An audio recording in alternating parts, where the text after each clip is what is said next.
Hello guys, അപ്പോൾ ഇന്ന് രാവിലെ എന്ത് കറി വെക്കണം എന്ന് ആലോചിച്ചിരിക്കുമ്പോഴാണ് വീട്ടിൽ പപ്പായ ഉള്ള കാര്യം ഓർമ്മ വന്നത്. അപ്പോൾ നേരെ വടിയും കൊണ്ട് പപ്പായ മരത്തുമ്പോൾ പോയി 2-3 പപ്പായ പറിച്ചു. അപ്പോഴാണ് ഞാൻ ശ്രദ്ധിച്ചത് 2-3 പഴുത്തിട്ടുണ്ടായിരുന്നു. പഴുത്തൊരെണ്ണം തുറന്നു നോക്കുമ്പോഴാണ് ഈ ഒരു കാഴ്ച കണ്ടത് ഗൈസ്. ഇത് കണ്ടോ, ഉള്ളിലൊരു ചെടി വന്നിരിക്കുന്നു. സാധാരണ കുരുവൊക്കെ പഴുത്തിട്ട് കണ്ടിട്ടുണ്ട്, പക്ഷെ ഇതുപോലെ പഴുത്ത പപ്പായയുടെ ഉള്ളിൽ ചെടി ആദ്യമായിട്ടാണ് കാണുന്നത്.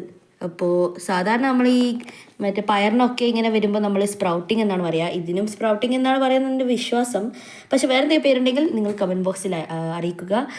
അപ്പോൾ ഇതുപോലെ ഞാൻ ആദ്യമായിട്ടാണ് കാണുന്നത് ഗൈസ്. പിന്നെ അമ്മയ്ക്ക് ഇതിൻ്റെ പാല് നല്ല അലർജിയാണ്, സോ അമ്മ ഇത് തൊടാറേ ഇല്ല. സോ അടിപൊളിയാണ് ഗൈസ്. അപ്പോൾ ഇനി ഒരെണ്ണം കൂടി ഉണ്ട് ഇതുപോലെ പഴുത്തിട്ട്, അതിൻ്റെ ഉള്ളിലും ഇതുപോലെ ചെടി ഉണ്ടോ എന്ന് അറിയില്ല. ചെടിയൊക്കെ മരത്തുമ്പോൾ തന്നെ പൊടിക്കുമെന്നൊക്കെ നോക്കാൻ വേണ്ടിയിട്ട് അത് അവിടെ വെച്ചിരിക്കുകയാണ്. സോ ഇത് കണ്ടപ്പോൾ ഒരു അത്ഭുതം തോന്നി, അതുകൊണ്ടൊരു വീഡിയോ ഉണ്ടാക്കിയതാണ്. സോ അത്രയേ ഉള്ളൂ ഗൈസ്, ബൈ.